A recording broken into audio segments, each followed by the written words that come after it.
Welcome to Mortgage Agility Loan Officer Training.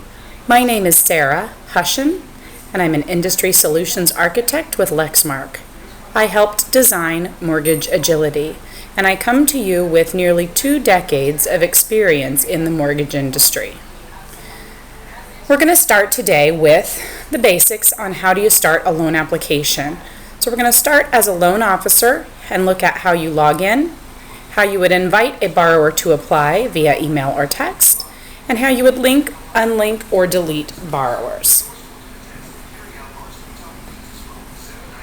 So we'll start at the internal login page, where you enter your login username,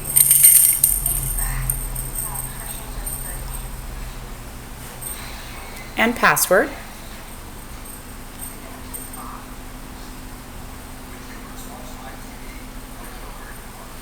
And you're brought to the mortgage work queue, and as a loan officer you would click loan search and create an application.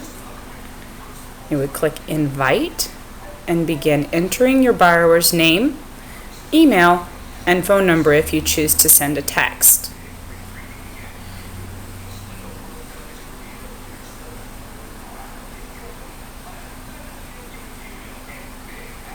Once you click invite, at this point, an email and a text are being sent to your borrower, and then you see a confirmation message letting you know that the invitation was sent.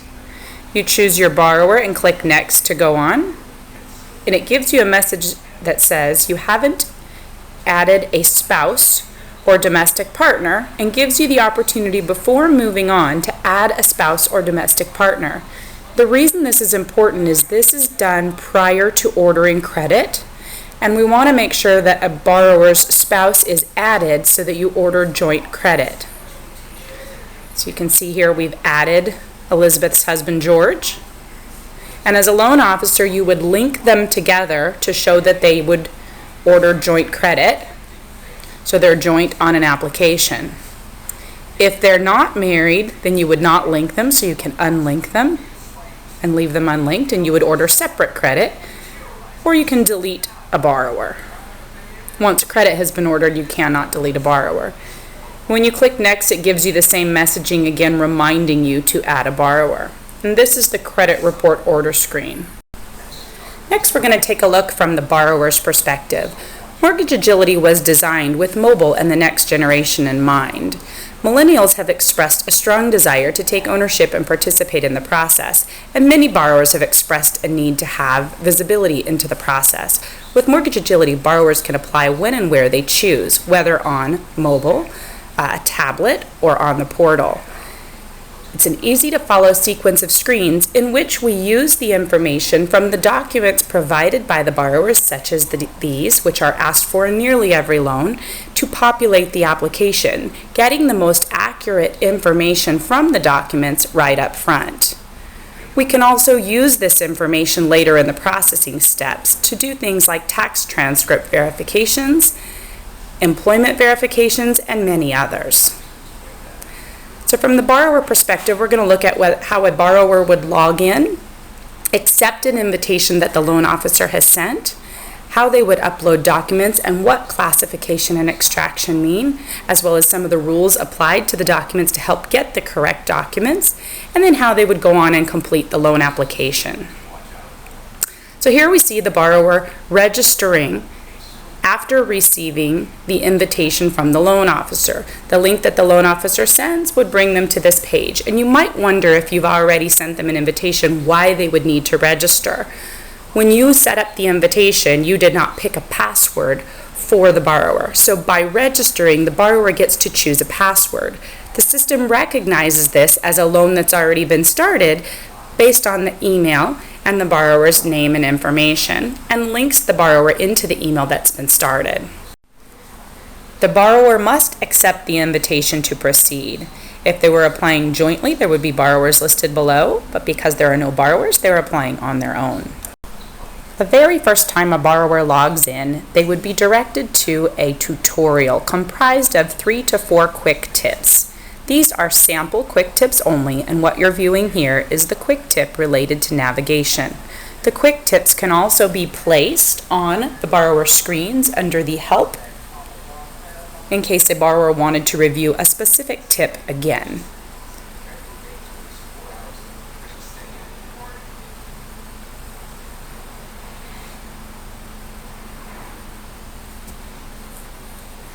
Again, these are sample quick tips, and they may be adjusted to match your specific process or to add tips where needed.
After the tutorial, the first screen that the borrower comes to is the screen where they're asked to add a spouse, domestic partner, or non-spouse co-borrower.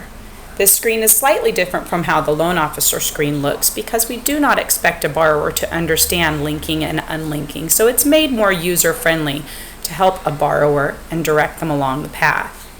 If they click Next, they do get the messaging to remind them that they should add a spouse or co-borrower prior to proceeding if they choose to have someone on the application with them. Next, we come to the basic details screen. This is the screen where we collect information prior to pulling credit. There will be some messaging to encourage borrowers to upload documents first so that they do not have to manually enter the fields or questions in the application. So here you can see we're beginning the process by choosing a borrower, choosing to upload a driver's license, and then going to the location on our computer to locate the scanned driver's license. You'll see how to do this on mobile later. What's going on in the background during the please wait messaging is the system is recognizing the document and deciding if it is in fact what the borrower told us it was, such as a driver's license. This is called classification. Now you see the borrower is uploading a pay stub. The borrower has the option to set the pay frequency, which is used later for calculations. You can see here they're asked to put in the date of their pay stub, and if they give you a date that's too far in the past, they see error messaging that tells them that that date is too old. The system allows them to go back 35 days in an attempt to collect only the most recent 30 days pay stubs. There are links where they can go directly to the ADP website and download their pay stubs. And at this time, this is only a link to make it easy for them to reach the website. And we've got the same link for Paychex, two of the most common payroll providers. In this case, the borrower has already downloaded their pay stub, and they locate it on their computer, and they go ahead and upload that document. The additional things going on in the background besides classification are extraction. The system is actually cleaning up the image of the document, recognizing the data on the document via OCR technology, and then preparing to insert the information. This is all done in real time. Uploading documents through Mortgage Agility is more secure than transmitting documents via email, which is an often used method in today's world. You can see here we're collecting a second pay stub, which a borrower who's paid semi-monthly would be expected to do.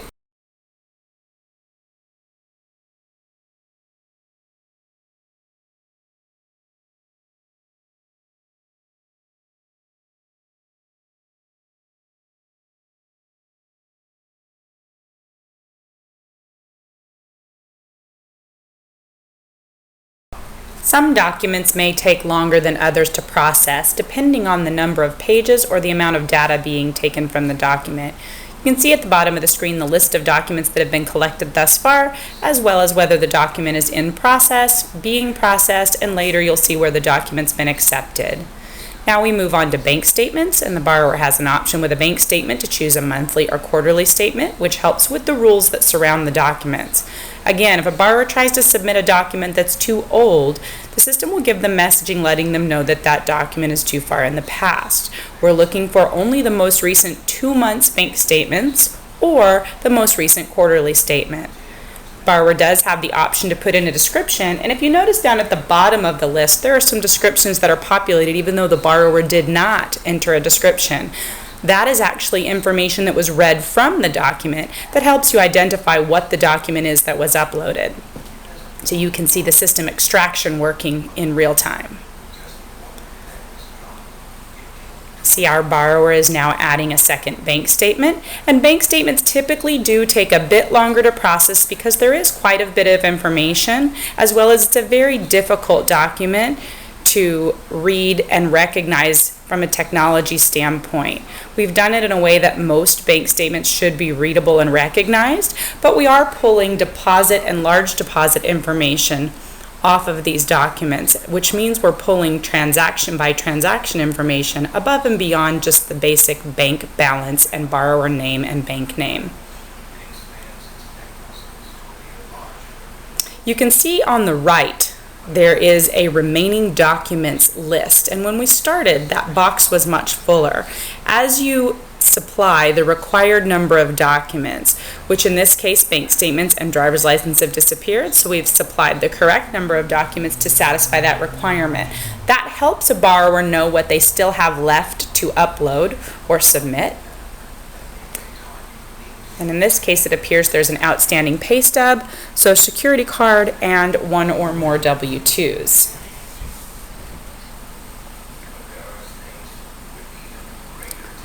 Next, we're going to see the borrower upload W-2s.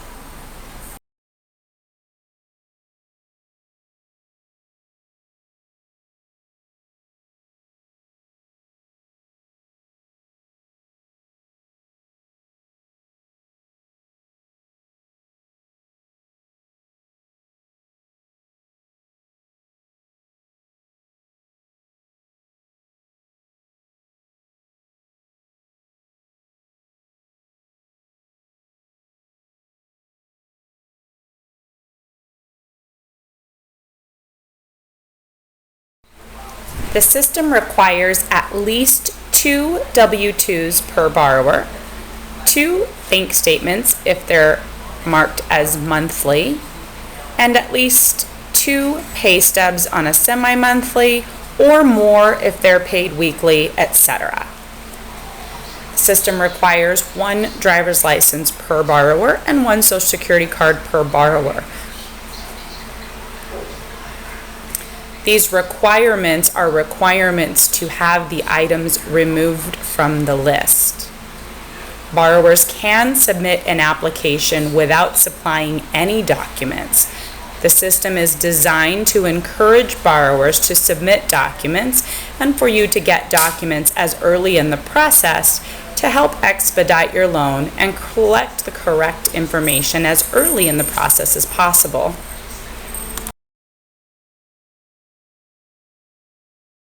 Once the borrower has completed uploading their documents, you move on to the borrower application screens. You can see here that the extraction pulled information from the documents.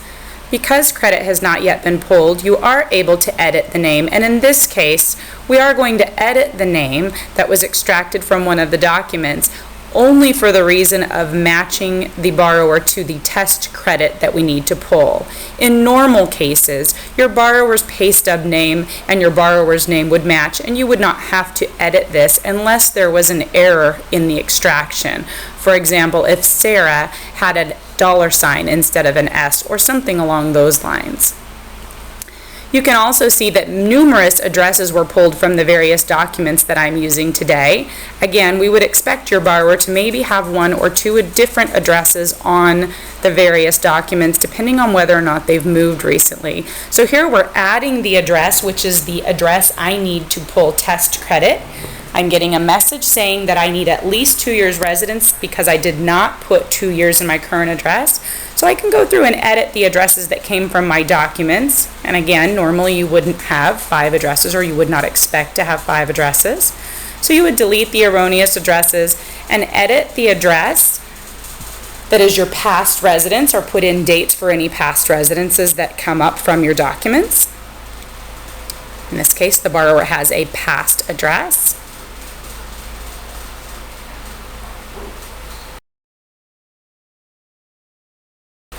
And then there's only one remaining address here, and because we have 2 years residence history, and that must be an address that's older than 2 years, the borrower is deleting that extra address. The error message has been removed, and now the borrower goes on to authorize credit.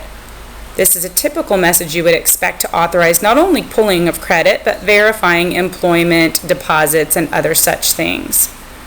Now do note that a borrower's name and social security number cannot be edited past the point of credit pull. Once credit has been pulled, the borrower name and social security number are locked in because they must match the credit report. So here you see credit. Now we come to identity verification questions. And this is a lot like if you were to go to one of the credit bureaus today and they want to verify your identity. The reason that we do this is because we do use some of the information, the addresses and employment information from the credit report to help populate the application. And in this case, our borrower is going to answer the identity verification questions and move right on. Those are questions from their credit report. Now you can see that the name and the social security number are locked out. We've already gone through the exercise of addresses, but there was an address that was pulled from the credit that we haven't seen before, so the borrower does need to delete that because it didn't fit within the date parameters and they got an error message. Now the only things that they would answer on this screen are whether or not they are married and have children, because those are the fields that cannot come from the documents. And you can see now that step 1 under step 2, so fill in information step 1, is complete. You can see that you can use the navigation buttons at the top to click around, as well as the next and finish buttons as you saw in the tutorial. And we're going to click on employment. And again, we have many more employers than you would expect to see from your borrower because I was using various documents for this training. So our borrower is deleting employers that they don't currently work for or have not worked for within the past 2 years. You can see the messaging here that says we need 24 months employment history. Our borrower is going to go in and add their current employment, which evidently our borrower must work for Farmers because that's what's left, and they're going to edit and fill in the missing information. So we are able to get from a W-2 or a pay stub the employer and the employer's address. We cannot get the employer's phone number or how long the borrower has worked there. We cannot get their monthly income, or we do not take their monthly income, and then their title at their job. They have to say whether it's current employment, and if it's not current employment, they'd have to put in a start and an end date. In this case, they'll only put in a start date. And they have the option to mark if they're self-employed, which would change the rules for the number of documents you'd be asking for. There would be more documents appearing in the upload documents if they were self-employed. Now the borrower moves on to declarations, and you can see the little green check marks at the top indicating completion of the areas, and note that the assets are complete, and that would be because we uploaded bank statements, government monitoring for this borrower. And the reason you're doing this before assets is if you had joint borrowers, they would enter their information all the way through declarations individually, and then assets are joint. So you would see it go personal employment declarations, co-borrower personal employment declarations, and then joint assets. And that's why assets are at the end. Here you see that you can add additional assets, and this is where you would have messaging that would tell them if they own additional properties that they need to add those properties. They can manually add them, or there's an option to have some of that information extracted from documents that the borrower might supply, such as a mortgage statement or hazard insurance statement. In this case, you see a borrower adding an automobile as an asset, which is a common asset on applications. This borrower does not own any real estate. They didn't add it. And you can see the assets that came from the bank statements. You can see that the next button is disabled, but they've completed all the sections, so they hit finish. And there's some messaging that says you have outstanding documents, and it gives them the option to go back to the upload document screen and upload documents. Now we're looking at a status screen, and you may wonder why in the world we have a status screen.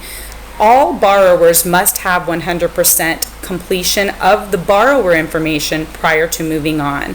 And when you're applying with a non-spouse and you cannot fill out the information for the co-borrower, that information would be important. Once all of your information is complete, you can move on to the desired loan screen. And this screen is intentionally put at the end to avoid gathering the 5th and 6th elements of RESPA. And you can see if you have a purchase transaction, you collect a purchase contract at the bottom, but if you choose refinance, it changes and you'd be collecting 2 other documents. So here the borrower would fill in the information about the loan that they want. If they know the product, they can fill it in. It's defaulted to common products. They would fill in the property address, occupancy, and units. A word of caution: encourage your borrowers to only fill in a property address for a property where they have a fully executed offer, or if the offer is not fully executed, they should enter TBD for to be determined.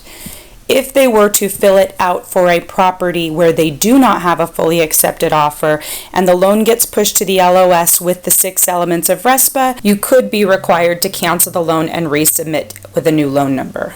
So after you hit submit and you've completed the information, this disclosure is the disclosure you see at the bottom of the 1003 document, page 3, before the borrower signs. So once they accept, you'll see some messaging here, and the application has been submitted. They see it. Application submitted messaging.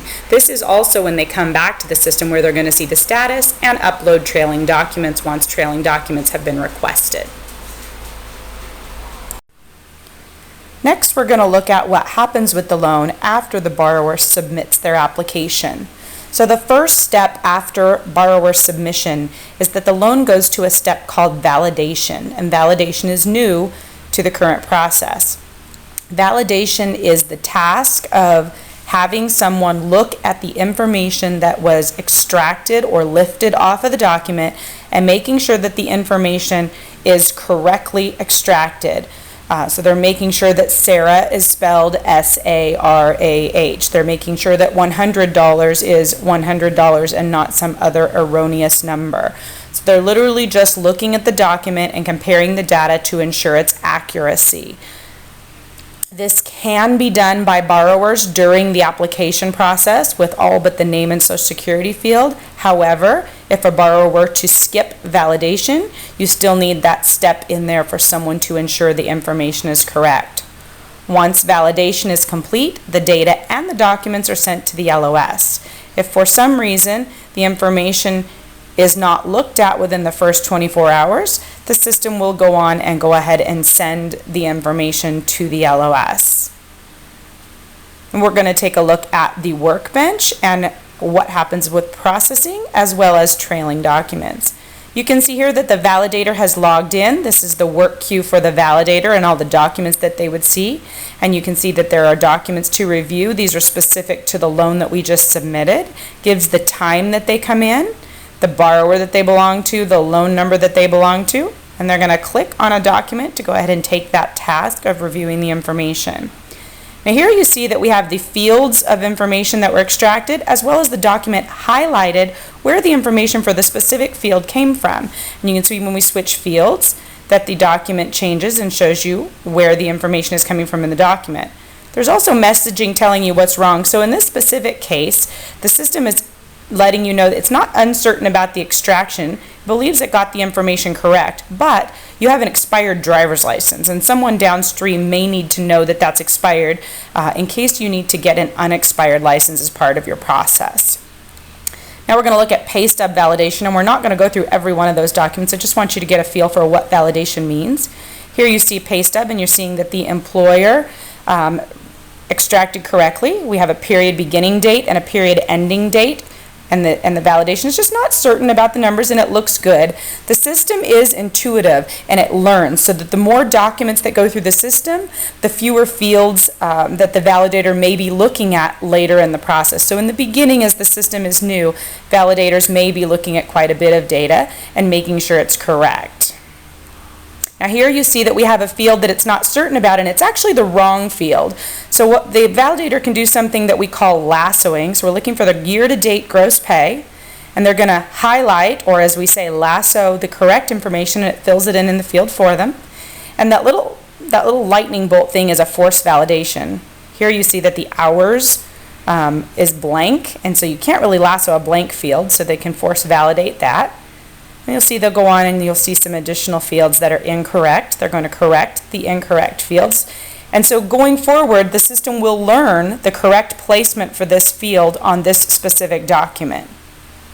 That gives you an idea of what the validating job is. Here we have the workbench. It's a page launched from inside the LOS. And this is a processor, or if you have LPs or junior processors or some step before processing, where someone is going to review the information. And what you're seeing on the left there is a summary of the loan. Today, currently, everything from the LTV down does not look correct. It is a placeholder, and that information will be pulled from the LOS. We're not going to redo the work that the LOS does. We're just going to use that information to display it so that you have all the necessary information when you're looking at this screen about a loan. And what you can see here is the list of documents that have come in and some rules that were run against the documents. You can see that we are missing some documents, or we've done our review and we've decided that we need additional conditions or additional documents from the borrower. So you would go about adding the document that you need, and a borrower can only submit a trailing document that's on this list.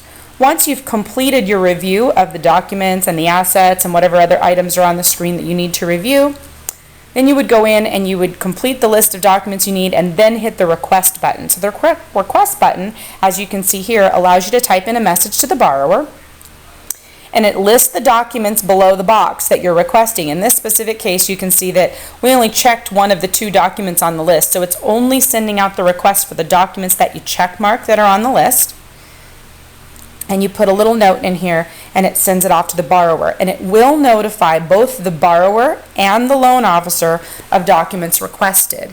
It will give a due date. The due date when you add the documents is defaulted, but it is editable.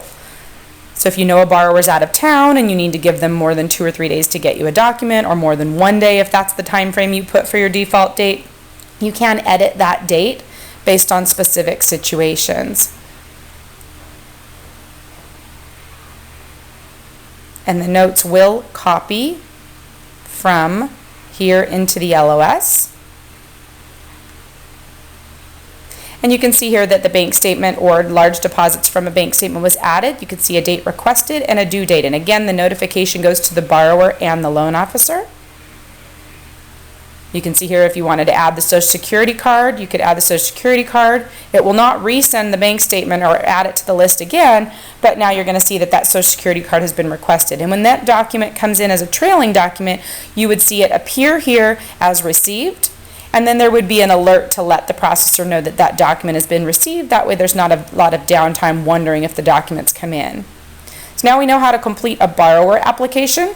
We're going to look at some other loan officer functions, like unlocking a borrower that gets locked out based on those identity verification questions, or how to order credit as a loan officer. Picking up where the borrower has registered, provided information for credit, authorized credit, and now they're at identity verification questions. So here you can see that your borrower is doing their identity verification questions, and they're doing them incorrectly.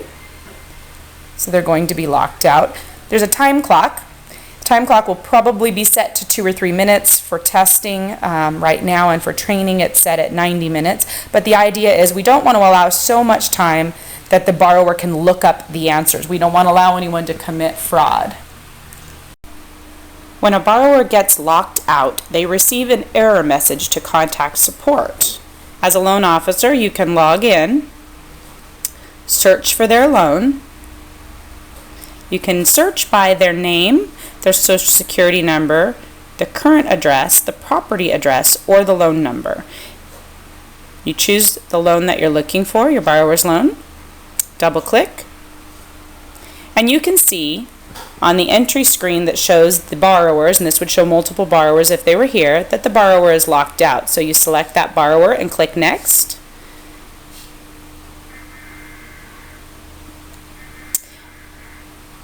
And you can see this is the credit report screen, and this is where you can go in and you can view the identity verification questions. So you select the credit report and see the questions.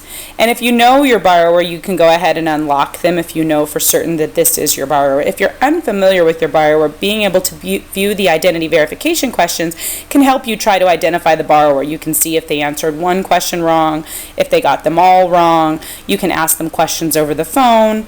And once you're satisfied that this is your borrower and that it's not someone impersonating your borrower, you go ahead and click Unlock to unlock the borrower. And from here, if you were to click Next and go on, when you click Next, you would import their credit into the system, which would allow them to log in without having to go through the identity verification questions. Because we didn't click Next, you're going to see that when the borrower logs in, they go back to the identity verification questions and they have an option to answer them again. So if you want your borrower to be able to log in and you've already cleared them from identity verification, after you unlock them, you would go ahead and click Next.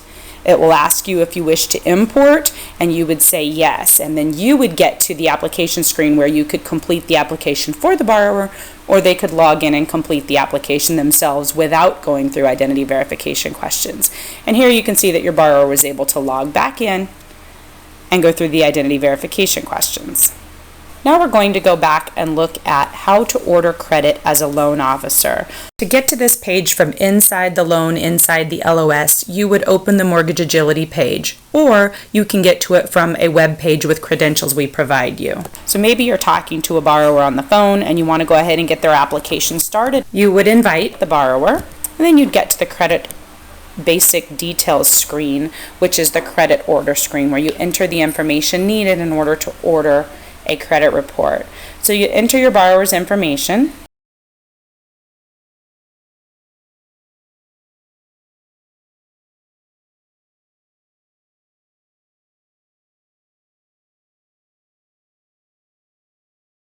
And notice if you miss a required field, the system will alert you that this is a required field. You must enter residence for 2 years.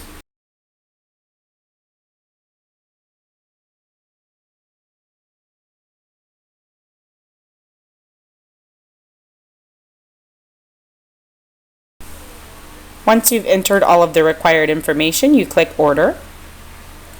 And you can see here that some options come up on the type of credit you want to order. So you can reissue credit, upgrade the credit, and you can see when you upgrade your bureaus you want to add. So maybe you only ordered a 2-bureau merge and you need to get a tri-merge.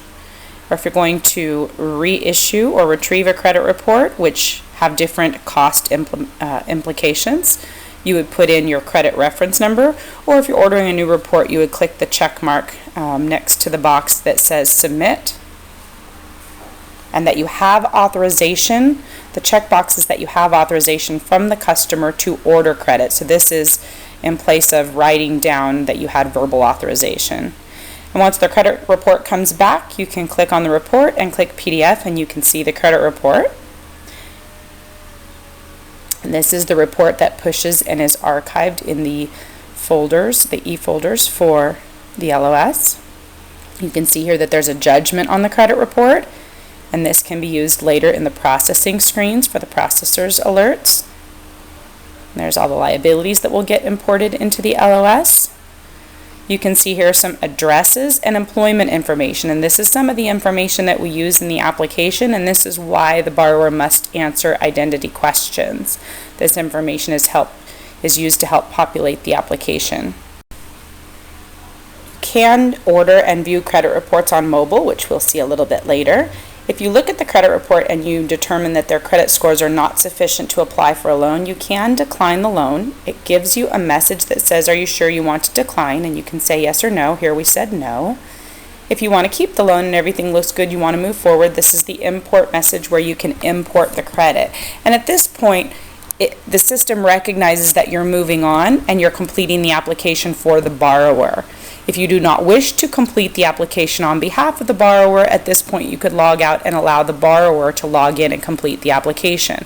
But this would be the next screen using the information that you've already input that allows you to complete the application. So you can see some addresses and some employment that came from the credit report because you haven't uploaded any additional documents yet.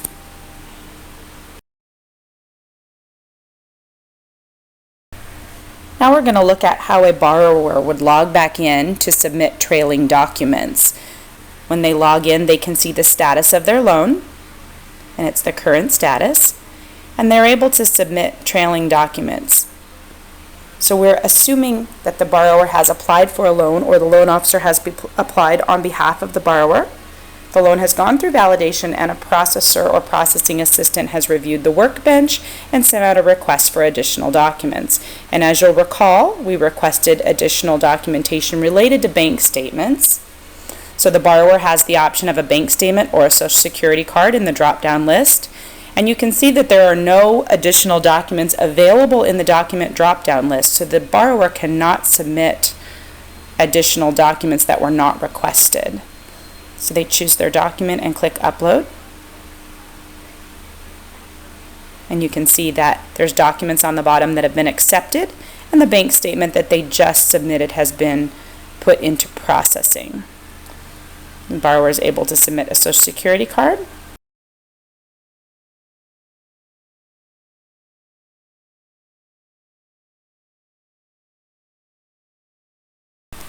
And you can see once both documents have been submitted, you can see that they show up as processing. Previous documents were all accepted, and they're able to continue with the application, which post-submission just takes them back to the status screen. Now we're going to see that the information collected from the borrower in Mortgage Agility during the application has been pushed into the loan origination system. One of the benefits of having this information pushed in is that you do not have to manually enter the data, and that the information that came from the documents is accurate information, so processors don't have to go back and re-enter information or check it against the bank statement balances, for example, because the balances that are entered into the system are balances that come directly off of the bank statements or the pay stubs or the driver's license. And there's some rules and things that are on the processing workbench that help a processor reconcile some of this information to ensure that the information is accurate, that there's not additional information such as additional names or different things like that. We've gone over an application with a borrower or a loan officer working on the web portal. Now we're going to take a look at mobile, and we're going to see another full application. But first we're going to take a look at the loan officer internal screens from a mobile device and the functions you can do from your mobile phone. So here you see the loan officer logging in.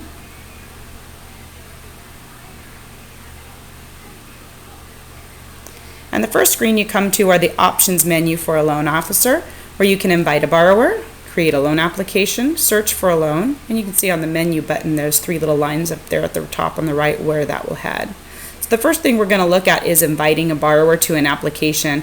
This is how you send the borrower a link via email or via their phone and invite them to apply for a loan. So you can send the link directly from your phone anywhere, anytime, and have a borrower begin the application process. So maybe you've pre-qualified your borrower, they've been looking for a home, and now they're ready to do a full application, and you want to get them to submit their documents and complete the application.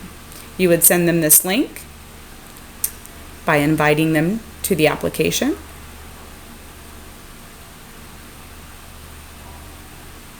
And you'll receive a message that says the invitation has been sent. From the loan officer screen, if you were to create a loan, one of the first steps in creating a loan is inviting a borrower.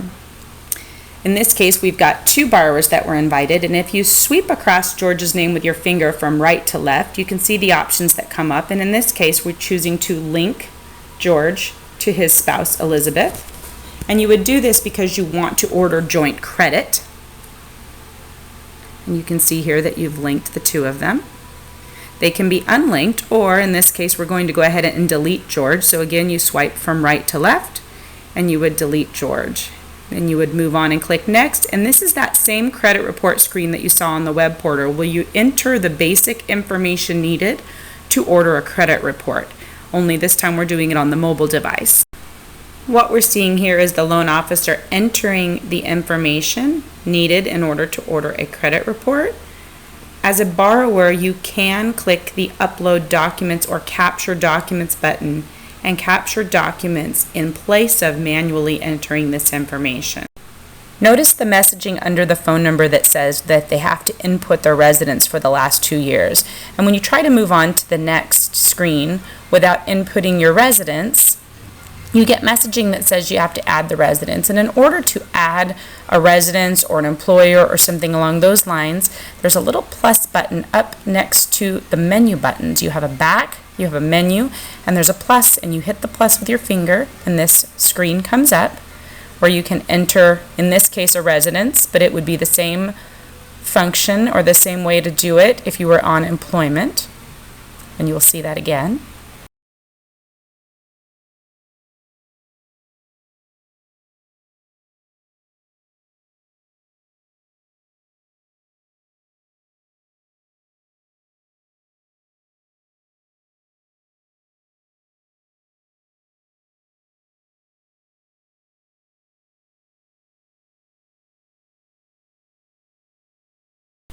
Notice the plus in the top right and the address that's been entered. If you had multiple addresses, you'd see multiple addresses on the list. And now there's one more step to order the credit report. So you click on that final step, choose the borrower name with your finger, and you would check mark that you have authorization. And again, you have the same options to reissue credit, upgrade, or submit. And in this case, we're going to go ahead and submit a new order for credit.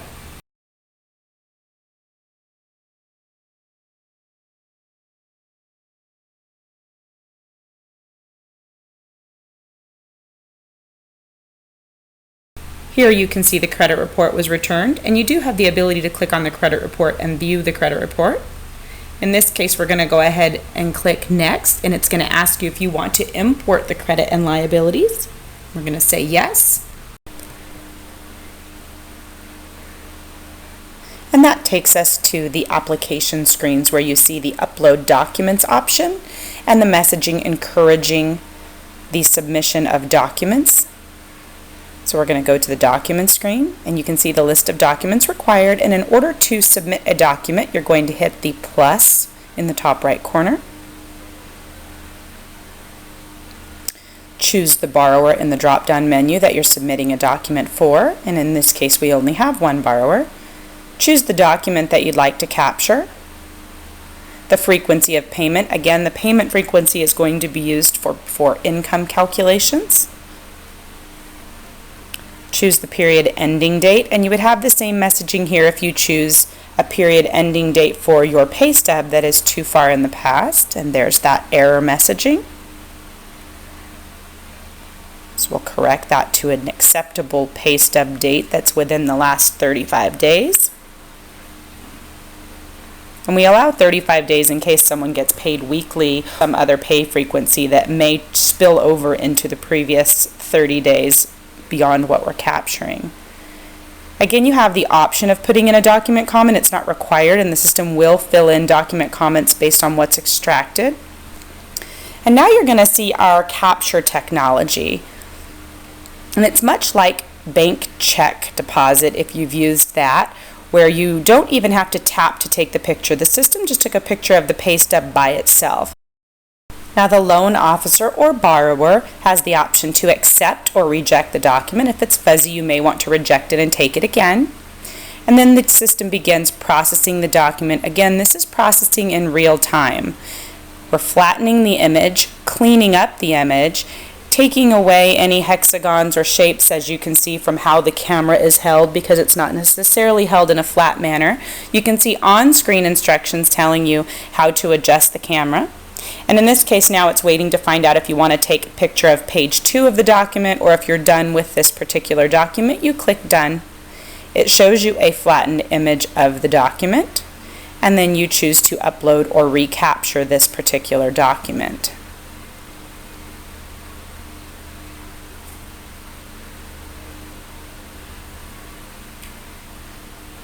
Now you move on to the next document and you would click the plus. You can see that that first pay stub is in process. Again, you choose the borrower for which you're submitting a document.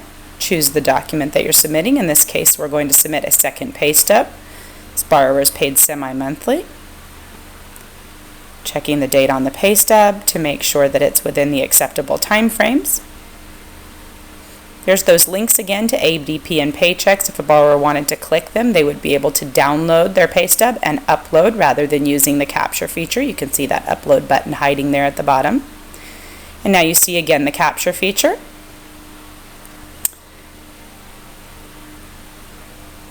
Take a picture of the second pay stub, and again the camera took a picture for me. I didn't have to press the button, but I didn't like the picture. I thought it was not clear enough, so I decided to retake it. Now I have a little bit more difficulty taking the picture, and it's giving me some instructions to help me fit the picture into the window. It's telling me to move closer. You can see the little yellow outline that's outlining the document, where it's trying to line up the document and get it in a position where it can take a good picture.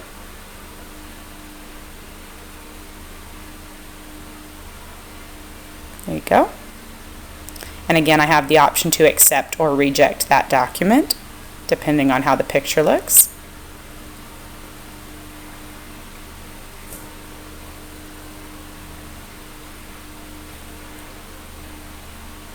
And I'm done. I don't need to collect a second page of the pay stub, so I'm going to go ahead and click done, and then I click upload. You can see the whole pay stub there. And now you see that there's two documents being processed, and we're going to go on and upload the next document, just like a borrower would, so you can see how long the process takes and how simple it is.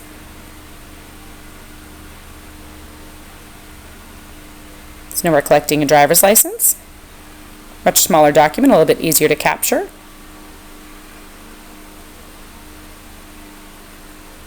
Doing it a second time. Much clearer picture. You can see our borrower's got a beautiful hairstyle there.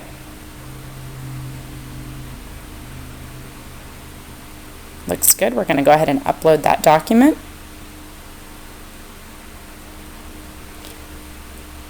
This is very secure as you're uploading documents and taking pictures. Once you've submitted these documents, if you go back and look in your camera roll, these documents are not stored on your phone. The system is also compressing the documents down to maybe 30 megabytes or less, so that we're not taking up a lot of the borrower's data or the loan officer's data plan on their phone, because what we're transmitting are very small flattened images. We're going to transmit not only the images to save in your system, in your loan origination system, but we're going to transmit the data as well, and that goes straight into validation, as you saw earlier.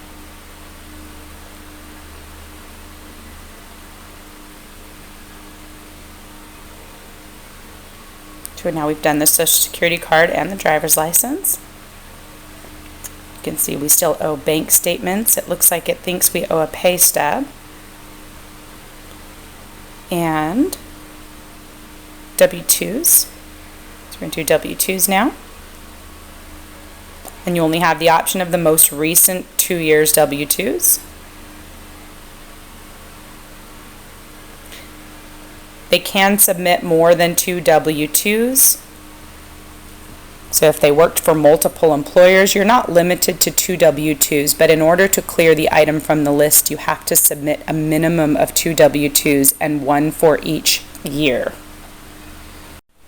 So while we continue capturing the remaining documents, we're coming up on an hour worth of training, and I just want to note we've completed 1 application online on the web portal, and now we're working on an application on a mobile device. These applications take anywhere from 15 to 30 minutes from start to finish, depending on the complexity of the borrower documents and how much time the borrower needs to complete the application questions, or how quickly they operate their computer, keyboard, or their phone.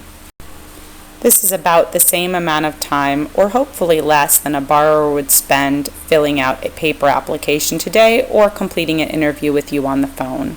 The best thing they can do to help this process be easy and quick would be for you to give them the the list of documents to gather prior to starting the application process.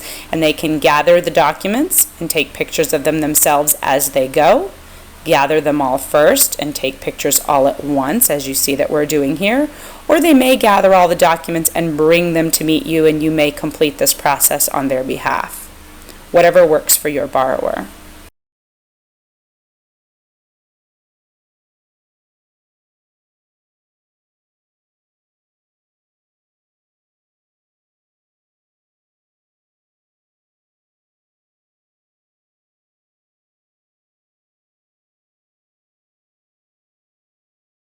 We're going to skip bank statements on the mobile device. While you can take pictures of bank statements and multi-page documents, it's not as convenient as some of the single-page documents that a borrower might collect.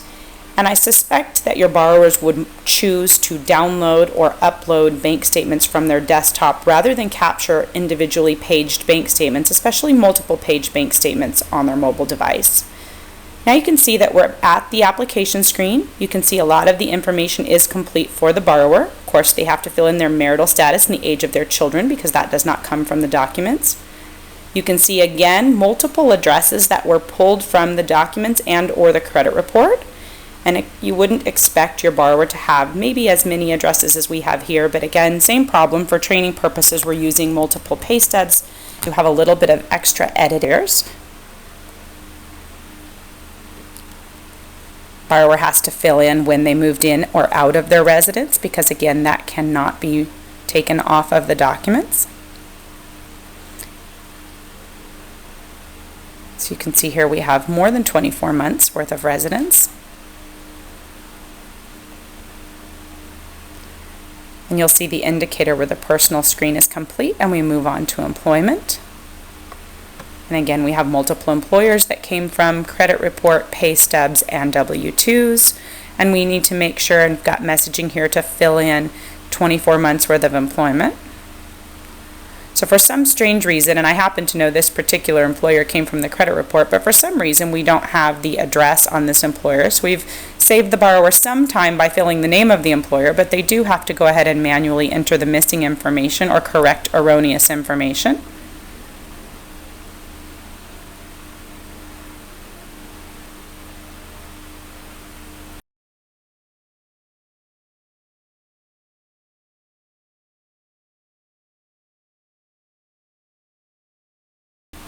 And years in profession and phone, again, are items that we cannot take from the documents.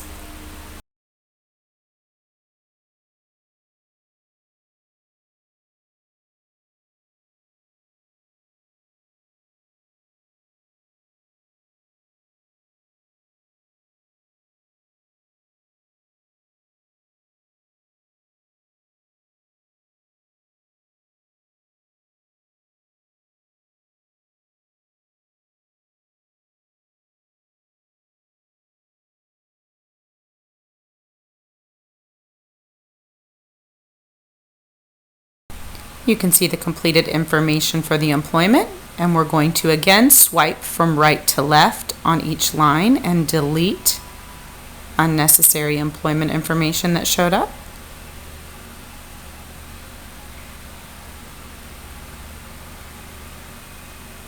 Now we move on to the declarations, and by a simple tap, they just tap yes or no to each of the questions.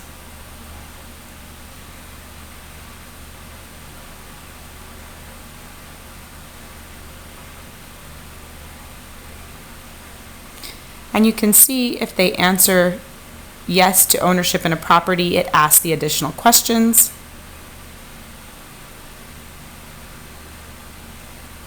If they answer no, then that stays off screen. And then you have government monitoring. I'm going to click next.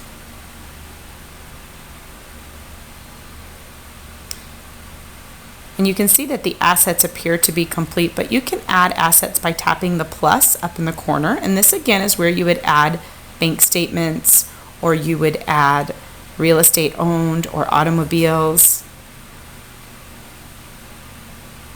In this case, we're going to add a rental property or second home.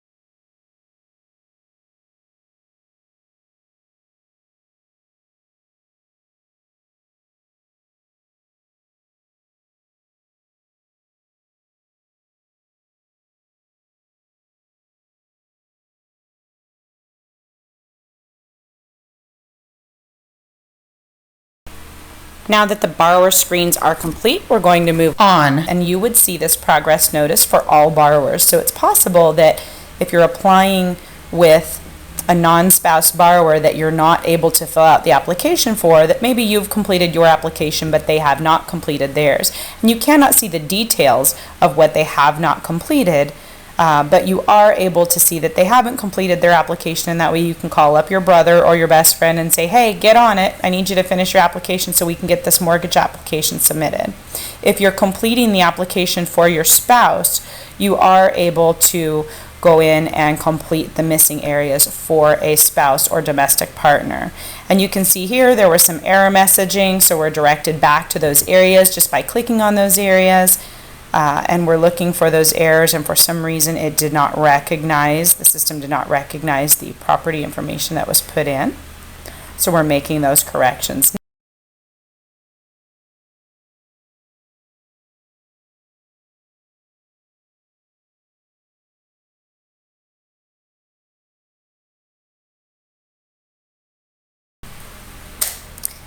Now you can see the application progress is 100%. We can go to the desired loan screen and complete the information about the loan. Again, you can choose purchase, and you get the messaging again that says you haven't finished uploading your documents, and you have the option to go back to the document screen and upload missing documents.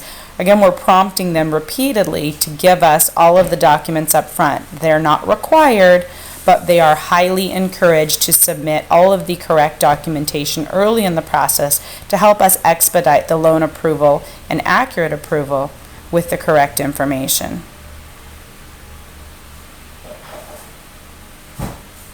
You can see that on the last page of each of these screens, whether you're on mobile or whether you're on the web, is where we ask for the purchase contract, or if on a refi, the mortgage statement or the hazard insurance. That's very intentional. Those are not included in the doc upload screen because we do not want someone to be uploading those early in the process, because that might kick off RESPA. So those documents are asked for only on the desired loan screen.